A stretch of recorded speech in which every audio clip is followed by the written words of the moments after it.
Olá, hoje nós vamos falar sobre as dificuldades e as facilidades que a gente possa ter para aprender, e principalmente se a gente aprende mesmo só com a experiência.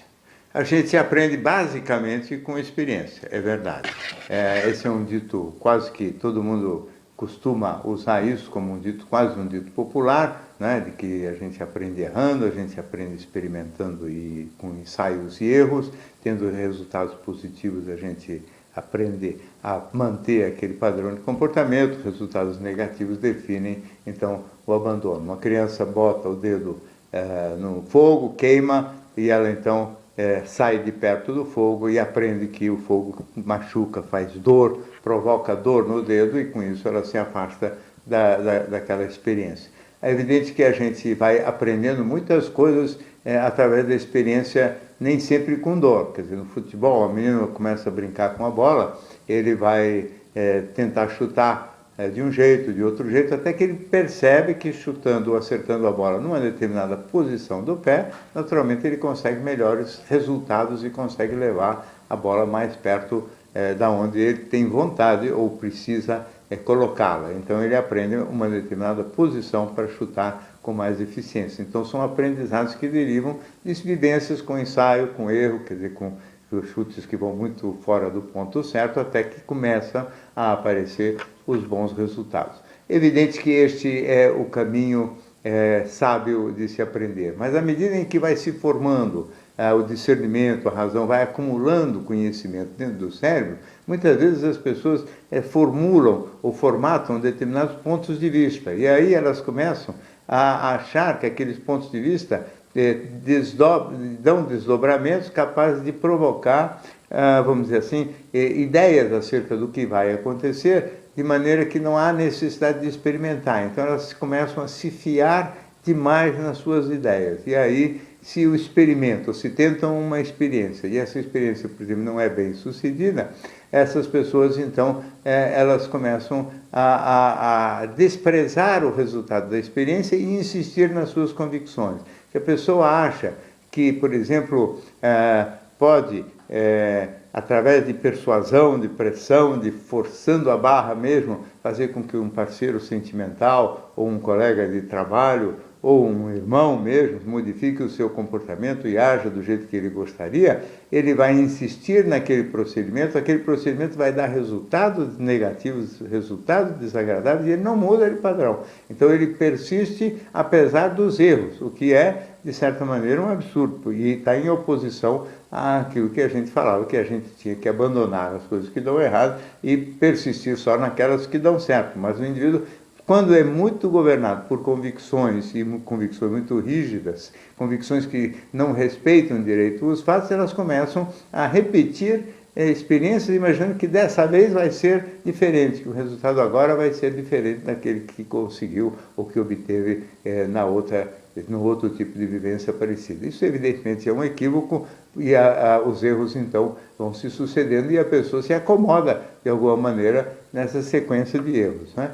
Outra coisa curiosa, falando em acomodação, é a capacidade que algumas pessoas têm de se acomodar em zona de desconforto, ou seja, o indivíduo fica parado numa zona que é desconfortável, quer dizer, ele não ousa sair daquela circunstância, talvez mais do que tudo por medo, e o medo então é um grande inimigo do aprendizado, né? Então o indivíduo está, por exemplo, mal casado, infeliz no casamento, se sentindo humilhado, maltratado, homem ou mulher, né? E não larga aquela circunstância porque tem medo de ficar sozinho, porque tem medo do que vai ser depois, medo de uma eventual situação pior ainda do que aquela. Então o indivíduo vai tolerando aquela situação de desconforto, de sofrimento, só para não correr riscos, vamos dizer assim, que envolvem a possibilidade de eventuais sofrimentos maiores, mas também são os caminhos que podem permitir, vamos dizer assim, as vivências positivas e algumas coisas muito salvadoras até. Então, uma das coisas que impede o aprendizado através da experiência é o medo, e é talvez a mais forte. A segunda coisa que também impede, como eu já disse, é a convicção exagerada nos pontos de vista da gente. Então, a experiência tem que ser soberana em relação às ideias. Os fatos têm que mandar mais do que as ideias, porque senão o indivíduo fica patinando.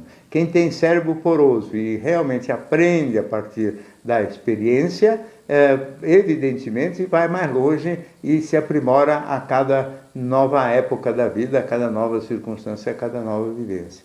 Também é fato que existem outros modos de aprender que não têm a ver com a experiência, pelo menos dois. Um deles tem a ver com a capacidade que a gente tem de aprender com a vivência dos outros, observando a maneira como os outros vivem, o que os outros fazem, os erros que eles cometem e os resultados que eles obtêm através das suas ações. Então, o indivíduo que está preocupado, por exemplo, com assuntos sentimentais, ele observa e vê seus colegas, seus parentes, seus próprios pais, e vê o tipo de casamento que eles construíram, vê o tamanho dos problemas que esses casamentos geraram, os tipos de contratempo que isso tudo determinou. Evidentemente que eles podem aprender bastante coisa a partir dessas experiências negativas e pensar, isto é o que eu não quero para mim, ou isto é o que eu quero para mim, e ir tentando, então, usar certas pessoas como exemplo positivo ou negativo e, portanto, aprender da observação dos fatos e não obrigatoriamente tendo que vivenciar os fatos. A gente aprende também